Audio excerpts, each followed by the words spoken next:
శుభోదయం. క్రీస్తు యేసునందు ప్రియమైన విశ్వాసులారా, మన రక్షకుడైన యేసుక్రీస్తు యొక్క శుభప్రదమైన నిరీక్షణ నామంలో మీ అందరికీ శుభాలు తెలియజేస్తున్నాను. మన టిఎల్సి అనుదిన ఆహారంలో అపోస్తలుడైన పౌలు ఫిలిప్పీలకు రాసినటువంటి పత్రికలో మొదటి అధ్యాయంలో 27వ వచనాన్ని మన జ్ఞాపకం చేసుకున్నాం. నేను వచ్చి మిమ్మల్ని చూచినను రాకపోయినను మీరు ఏ విషయంలోనూ ఎదిరించు వారికి బెదరక అందరూ ఒక భావంతో సువార్త విశ్వాస పక్షమున పోరాడుచు ఏక మనసు గలవారై నిలిచి ఉన్నారని నేను మిమ్మల్ని గూర్చి వినులాగున మీరు క్రీస్తు సువార్తకు తగినట్లుగా ప్రవర్తించుడి. అట్లు మీరు బెదరకుండుట వారికి నాశనమును మీకు రక్షణయు కలుగునట్టుకు సూచన అయి ఉన్నది. ఇది దేవుని వలన కలుగునదే. దేవుని బిడ్డలారా, ఈ వచనాన్ని మీరు గమనించినట్లయితే పౌలు భక్తులు ఆనాటి ఫిలిప్పీ సంఘం, మరి హింసించబడుతూ బాధించబడుతున్నటువంటి సంఘం, భయంకరమైనటువంటి పరిస్థితులు ఎదుర్కొన్నటువంటి ఫిలిప్పీ సంఘానికి పౌలు మరి వారిని బలపరిచే రీతిలో, వారిని ప్రోత్సహించే రీతిలో ఈ పత్రిక రాసి ఫిలిప్పీ సంఘాన్ని ఎంతగానో దేవుని యొక్క ఆత్మలో బలపరిచినటువంటి పత్రిక ఫిలిప్పీలకు రాసిన పత్రిక.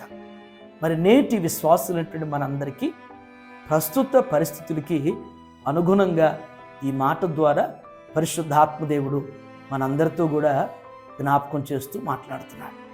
దేవుని బిడ్డలారా, ఇప్పటి వరకు ఉన్నటువంటి పరిస్థితులు మనం చూసాం. ఇక ముందు ఉండబోతున్నటువంటి పరిస్థితులను కూడా మనం చూడబోతున్నాం. అయితే మనం గతానికి, ప్రస్తుతానికి, భవిష్యత్తుకి మనం చెందినటువంటి వారు. గతమన్నా, ప్రస్తుతమన్నా, భవిష్యత్తు అన్నా కానీ అది దేవునిలోనే కానీ ఈ లోకంలో ఎవరిలో కలిగేటువంటిది కాదు.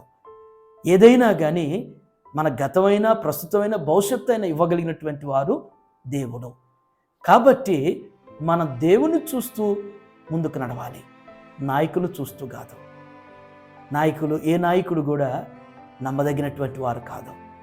ఏ నాయకుడు కూడా మనకి న్యాయంగా చేస్తాడని అనుకోవటానికి కూడా ఉండదు. ఎక్కడో మరి న్యాయంగా చేసేటువంటి వారు రేరుగా కనిపించేటువంటి పరిస్థితులు ఉంటాయి. ఏది ఏమైనప్పటికీ ఒక విశ్వాసిగా ఉదయకాల సమయంలో దేవుని బిడ్డలారా, ఎలాంటి పరిస్థితులు మనకి కలిగినా కలగబోతున్నా కానీ పౌలనట్లుగానే ఏ విషయములోనూ ఎదిరించే వారికి బెదిరిపోవద్దు.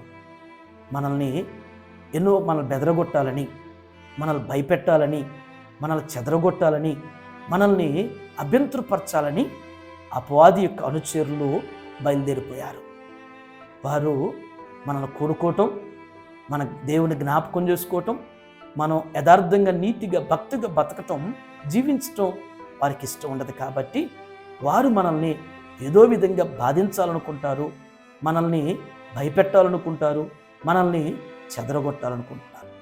అయితే మనం బెదిరిపోకూడదు. ఎందుకంటే మన పక్షాన లోకంలో ఉన్నవాడికంటే బలం కలిగినటువంటి, శక్తి కలిగినటువంటి దేవుడు మనందరి పక్షాన ఉన్నాడు అనేటువంటి ధైర్యం నువ్వు మన హృదయంలో నుంచి ఎప్పుడు కూడా తీసివేసుకోకూడదు. మన హృదయంలో మన ప్రభు మనతో ఉన్నాడు అనేటువంటి ఆ ధైర్యాన్ని మనం కలిగి ఉన్నప్పుడు ఎలాంటి మార్గమైనా, ఎలాంటి పరిస్థితులైనా ముందుకు వెళ్ళగలుగుతాం. ఇది మొదటి తలంపు. రెండవ తలంపు, ఆ వచనంలో రెండవ మాట ఏంటంటే, అందరూ ఒక భావంతో సువార్త విశ్వాస పక్షమున పోరాడుచు. అందరూ ఒక భావంతో. దేవుని బిడ్డలారా, అపవాది అస్త్రం ఏంటంటే విడదీయటం, విమర్శించటం, చెడ్డగా దుష్ప్రచారం చేయటం అపవాది యొక్క అస్త్రాలు. ఇవి మనకి కలుగుతున్నప్పుడు మనం చాలాసార్లు అనుకుంటాం, మనవారిని మనం నిందిస్తూ ఉంటాం, మనవారిని మనం అనుమానంగా చూస్తూ ఉంటాం, మనవారి మీదే మనం మరి లేనిపోయినటువంటి అపోహలు పెంచుకుంటాం. అది అపవాది కలిగించేటువంటి, వాడు చేసేటువంటి, అంటే ఏదేను వనంలో ఏ విధంగా సర్పంలో కుయుక్తిగా మరి అవ్వను మోసగించినట్లుగానే మనల్ని కూడా ఆ విధంగా చేస్తాడు. అందుకనే పౌలు అన్నాడు, ఒక భావంతో సువార్త విశ్వాస పక్షమున పోరాడచ్చు. ఒక్క మాటతో ఒక్క మాటతో అందరూ ఒకే మాట మీద, ఒకే ఆలోచన మీద, ఒక నిర్ణయం మీద ఈ అంత్య దినాల్లో, భయంకరమైనటువంటి దినాల్లో మనం ముందుకు వెళ్ళాలి. ఒక మాట మీద, ఒక భావంతో, ఒక ఆలోచనతో మన విశ్వాస పక్షాన విశ్వాసాన్ని కూడగట్టుకుని ముందుకు సాగాలి అనేటువంటిది పరిశుద్ధాత్ముడు ఈ ఉదయం జ్ఞాపకం చేస్తున్నాడు.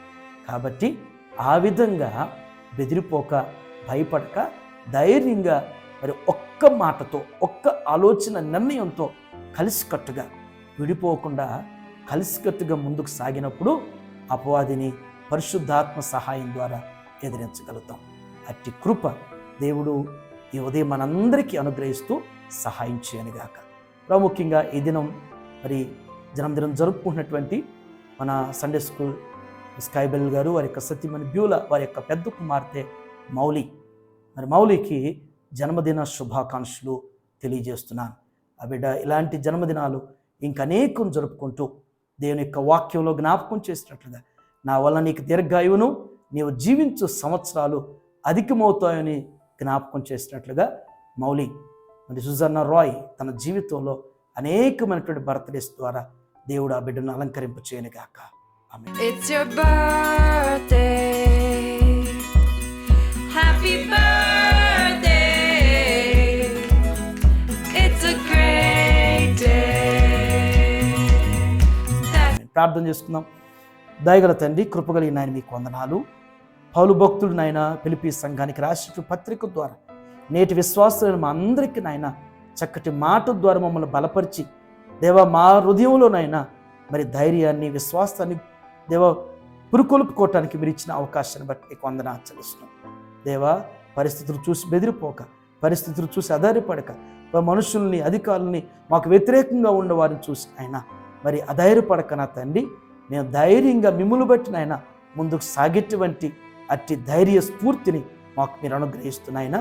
ఒకే ఆలోచనతో, ఒక మాటతో నా తండ్రి మరి విశ్వాస పక్షాన మేమందరం కూడా కలిసికట్టుగా పోరాటం చేయగలిగినటువంటి కృప మా అందరికి అనుగ్రహిస్తూ సహాయం చేయండి అయ్యా. మరి దినం జన్మదినం జరుపుకున్నటువంటి సుజన్న రాయ్ని ప్రత్యేక మీరు బలపరిచి మీ దయలో, బుద్ధిలో, మీ దయలో, మనుషుల దయలో వర్ధిలింపచేయమని ఈ దినం ప్రభువా మరి మీ బిడ్డలు చేయనటువంటి వారి పనుల్లో, వారి ప్రయాణాల్లో, వారి బాధ్యతల్లో మీరు వెన్నంటున్న ఆయన మీ యొక్క నిత్య సమాధాన, సంతోష, సమృద్ధిని దయచేయండి.